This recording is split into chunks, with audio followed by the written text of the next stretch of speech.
The lost fortress beneath the sand. They tried to hide this city, and it worked. For 2,000 years, there was no mention of this place. Not in maps, not in journals, not even in myths, until recently when advanced satellite radar pierced the sands of northern Sudan and detected a series of geometric patterns buried far below the dunes. What at first seemed like natural formations quickly revealed themselves to be artificial, man-made, and massive. Excavations were launched in secret. When archaeologists broke through the first layer of compacted earth, they didn't find bones or ruins.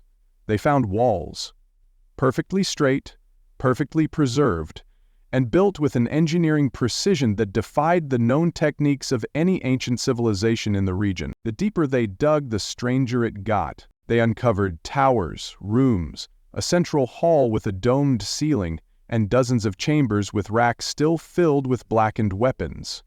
There were swords with unfinished hilts, shields bearing strange emblems, and armor that didn't match any known design. It was like a time capsule, frozen in preparation for a war that never came. And in the main war chamber, skeletons, lined up in rows, still gripping their weapons, still standing. Each one faced the same direction toward an enormous iron gate built into the rear of the structure. That gate had no hinges, no handles, no mechanism. It looked like it had been sealed shut from the inside. Above ground, there was nothing. No trail, no road, no sign that a single human foot had walked the land in thousands of years. Who built it? Why underground? Why hide a whole city? Some theorize it was a military base created by the Nubian resistance, an effort to escape the growing domination of the Egyptian Empire. Others think it was a final refuge, a training ground for elite warriors bred in secrecy. Warriors so deadly and so effective that history itself tried to erase them. But the most haunting theory? That it was not a fortress meant for war. It was a prison at the lowest level of the structure, behind 3 layers of iron doors sealed with a tar-like resin. A vault was discovered. Inside were scrolls, dozens of them, written in a hybrid script that resembled both ancient Nubian and something unidentifiable. Among the scrolls was a map, but not a map of Earth as we know it. The continents were misshapen, the oceans too wide, and in the middle of what should have been the Sahara was a city marked in blood-red ink, a city labeled simply the Hollow Throne. Once the scrolls were disturbed, things began to change. Members of the team started experiencing violent dreams. One spoke of a massive figure made of sand and bone that watched them from the dunes. Another began writing messages in a script no one recognized. One night, 2 members of the excavation vanished.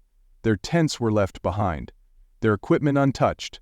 No tracks, no signs of struggle, just gone. Shortly after, the Sudanese government halted the dig, sealed the site. No press, no images. The lead archaeologist, Dr. Layla Hassan, went on record saying, "What was buried was not just a city, it was a memory, one that was never meant to wake." But rumors persist. Satellite images leak. Whispers spread in the underground academic circles.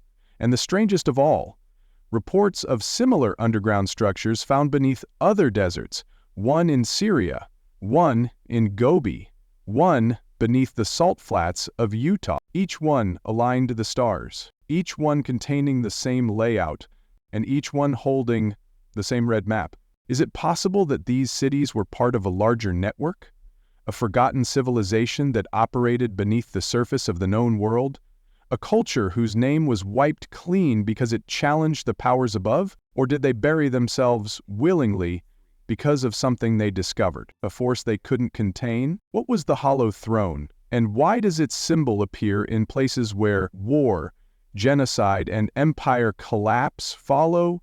We may never know, but one thing is clear. Someone went to unimaginable lengths to hide this city, and for 2,000 years, it worked. If you're fascinated by hidden cities, lost civilizations, and secrets buried beneath time, hit that follow button, subscribe, and share this story with someone who loves unraveling ancient mysteries. Because sometimes what we bury comes back to life. And this city, It's waking up. Subscribe for regular videos.